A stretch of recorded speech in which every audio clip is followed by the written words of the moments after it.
Bonjour les élèves du deuxième bac PC et deuxième bac SVT. On continue toujours avec la correction de l'examen blanc AREHA 2018 et on passe à l'exercice numéro 3, un exercice de la probabilité.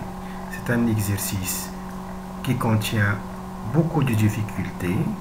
On va essayer de les expliquer dans cette vidéo. Donc l'énoncé de l'exercice est le suivant. On considère une urne contenant 3 boules blanches, 2 boules noires et une boule rouge, indésirable au toucher. Les boules blanches portent respectivement les chiffres 1, 2 et 3. Les boules blanches portent respectivement les chiffres 2 et 3. Et la boule rouge porte le chiffre 1. On tire successivement avec remise 3 boules de l'urne. On va détailler tout cela dans la correction. Donc la solution. Donc l'urne contient 3 boules blanches qui portent les numéros 1, 2 et 3, 2 boules noires qui portent les numéros 2 et 3 et une boule rouge qui porte le numéro 1. On va tirer successivement avec remise 3 boules de l'urne. Cela veut dire mathématiquement que c'est un arrangement avec répétition de 3 éléments. Puisque c'est un arrangement avec répétition, on va utiliser n à la puissance p. Et bien sûr, l'ordre ici est très important. Donc, le cardinal de oméga, on va tirer 3 parmi 6 boules qui sont dans l'urne. Donc, le résultat ici, c'est la puissance 3 qui est égale à 216. On veut calculer la probabilité de chacun des événements suivants. Donc, l'événement A, obtenir au moins une boule noire.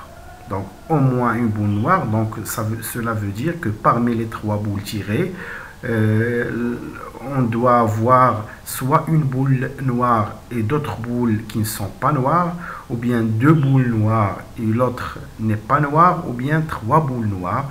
Il vaut mieux ici utiliser l'événement contraire, A bar. A bar, c'est le contraire de A, ça veut dire les 3 boules tirées ne contiennent aucune boule noire. A bar, tous les 3 boules tirées sont non noires. Ça veut dire noir bar, noir bar, noir bar. Les non noirs sont 4 boules. Donc, cardinal de A bar, on va tirer 3 parmi les non noirs qui sont 4, c'est-à-dire 4 à la puissance 3, qui va donner 64. D'où P de A bar, selon la règle, c'est cardinal de A bar sur cardinal de oméga, qui est 64 sur 216. Après simplification, ça va donner 8 sur 27. D'où on pourra maintenant utiliser la propriété de l'événement contraire pour calculer P de A, qui est 1 moins P de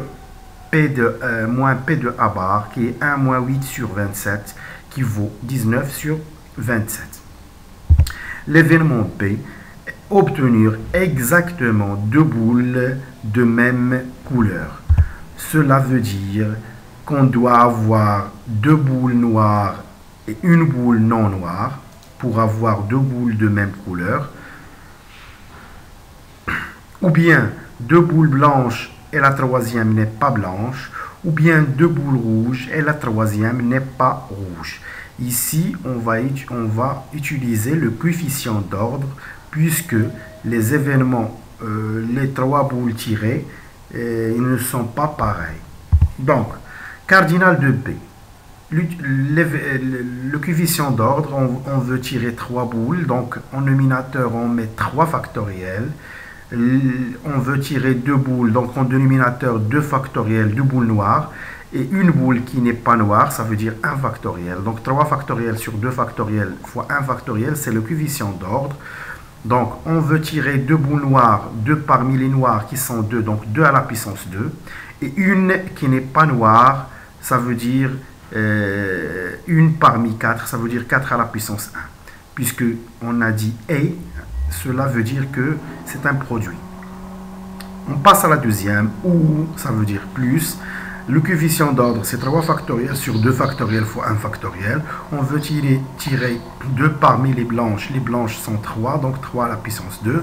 Et une blanche qui n'est pas, une boule qui n'est pas blanche, ça veut dire une parmi 3, ça veut dire 3 à la puissance 1, plus, parce qu'on veut passer à au troisième cas, plus 2 boules rouges, donc le coefficient d'ordre d'abord bien sûr, 2 boules rouges, les rouges qui n'a une seule boule rouge, donc 2 parmi une, ça veut dire 1 à la puissance 2, et une boule non rouge qui sont 5, donc 1 parmi 5, ça veut dire 5 à la puissance 1.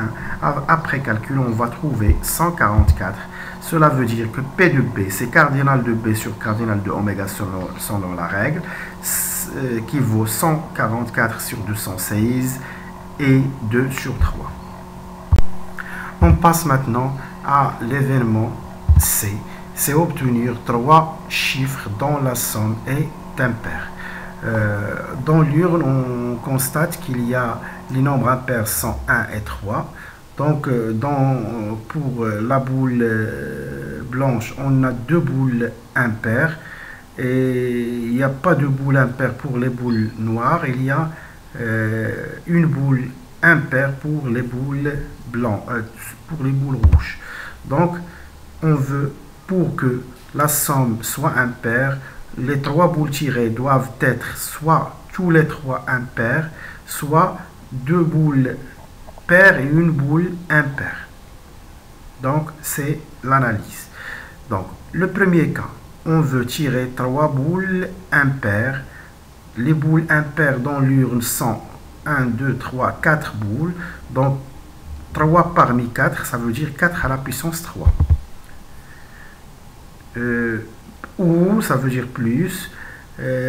On veut tirer 2 boules paires et une boule impaire. Donc, les boules sont différentes. Cela consiste à utiliser le coefficient d'ordre. C'est 3 factoriels sur 2 factoriels fois 1 factoriel. 3 factoriels, ça veut dire le nombre de boules totales tirées, c'est 3, donc 3 factoriels. Le nombre des boules paires, 2. Et le nombre des boules impaires, 1. Ça veut dire 2 factoriels fois 1 factoriel. Donc, 2 boules paires. Les boules paires, ils sont 2 boules. Donc, 2 parmi 2, ça veut dire 2 au carré. Et les boules impaires, ils sont 4. Ça veut dire 1 parmi 4, ça veut dire 4 à la puissance 1, qui va donner 112.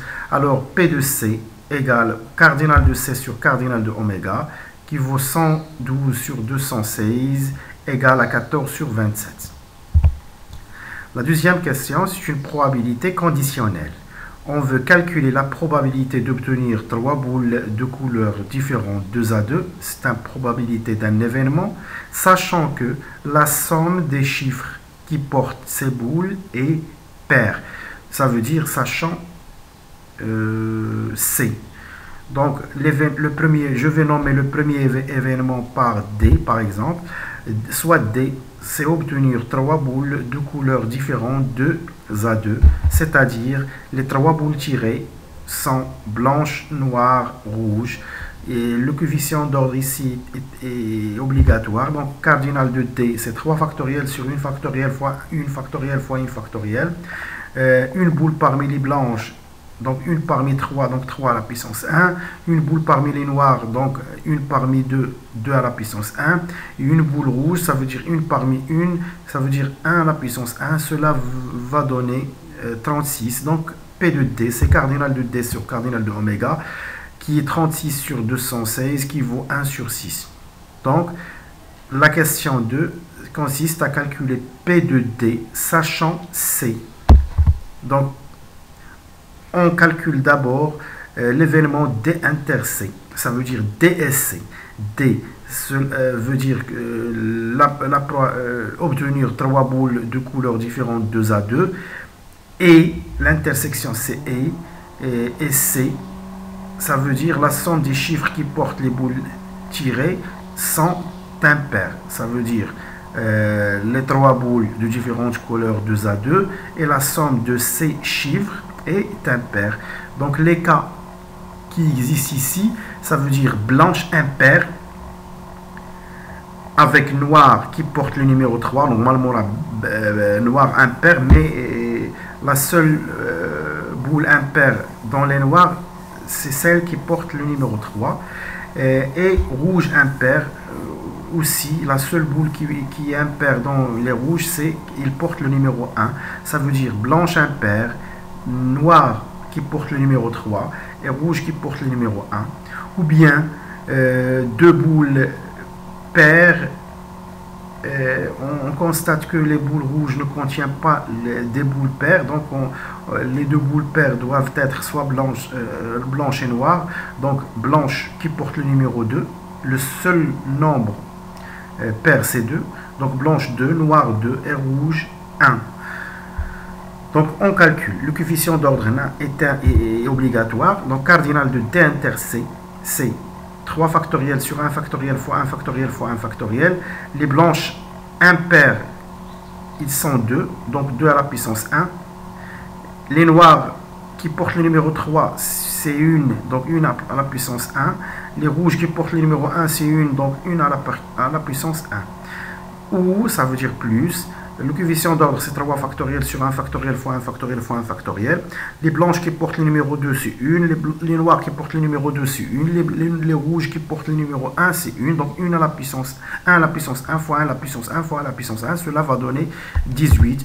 Donc P de D inter C égale au cardinal de D inter C sur cardinal de oméga, qui vaut 18 sur 216, qui est égal à 1 sur 12. Pourquoi on a calculé P de D inter C? Pour appliquer la propriété de la probabilité conditionnelle. Donc P de D, sachant C, est égal, selon la règle, P de D inter C sur P de C. P de D inter C, c'est 18 sur 216.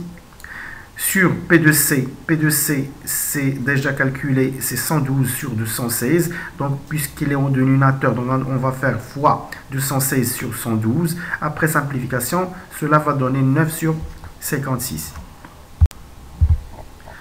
On passe à la question 3. Question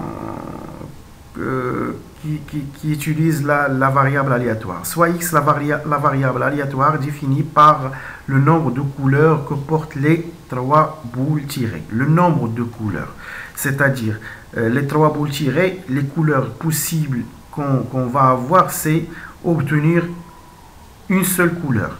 Lorsque les 3 boules ont la même couleur, donc la couleur obtenue, c'est unique, donc c'est une seule couleur. Lorsque, si par exemple on tire soit 3 noirs, soit 3 boules blanches, soit 3 boules rouges, donc cela veut dire une seule couleur. Donc soit on obtient 2 couleurs, ça veut dire par exemple noir, noir, blanche, ça veut dire 2 couleurs. Ou bien on obtient 3 couleurs, ça veut dire, pour cela on va expliquer cela par les 3 boules tirées sont de différentes couleurs 2 à 2, cela va donner 3 couleurs. Donc x de oméga égale 1, 2, 3. Donc les possibilités qu'on peut obtenir, c'est soit une seule couleur 1, soit 2 couleurs 2, soit 3 couleurs 3. Donc on va calculer ces 3 probabilités. Pour x égale 1, ça veut dire obtenir une seule couleur. Pour cela, les 3 boules tirées doivent être soit noires, soit blanches, soit rouges. Donc, cardinal de x égale 1, 3 parmi les noirs qui sont 2, donc 2 à la puissance 3, ou ça veut dire plus. 3 parmi les blanches 3, donc 3 à la puissance 3, ou bien 3 parmi les rouges qui sont 1, donc 1 à la puissance 3, qui va donner 36. Cela veut dire que P de x égale 1 égale cardinal de x égale 1 sur cardinal de oméga, c'est 36 sur 216 qui vaut 1 sur 6. Maintenant, x égale 2, c'est exactement l'événement B. X égale 2, ça veut dire obtenir exactement 2 couleurs, c'est déjà calculé. C'est exactement l'événement B. Donc P de x égale 2, c'est P de B qui vaut 2 sur 3. X égale 3, c'est exactement l'événement D. L'événement D, obtenir 3 boules de différentes couleurs 2 à 2, ça veut dire obtenir 3 couleurs. C'est exactement D. Donc P de x égale 3, c'est P de D, c'est égal 1 sur 3. D'où la loi de probabilité de la variable aléatoire x est la probabilité de x égale 1, c'est 1 sur 6. La probabilité de x égale 2, c'est 2 sur 3. Et la probabilité de x égale 3, c'est 1 sur 6. Alors, on veut calculer maintenant l'espérance mathématique. L'espérance mathématique, c'est une règle très directe. La règle est la suivante. C'est x1 fois p de x égale x1 plus x2 fois p de x égale x2 plus x3 plus p de x égale x3, etc. Plus x4 fois p de x égale x4. La حساب شحال كاين في الطابلو. x égale x1 c'est 1, p de x égale x1 c'est 1 sur 6. x2 égale 2, p de x égale x2 c'est 2 sur 3. Et x3 égale 3, et p de x égale x3 c'est 1 sur 6. Donc 1 fois 1 sur 6 plus 2 fois 2 sur 3 plus 3 fois 1 sur 6. Après calcul, cela vaut 2. Comme on dit plusieurs cas pour x de oméga, par exemple on dit 4, 5, 6 et on continue de la même façon.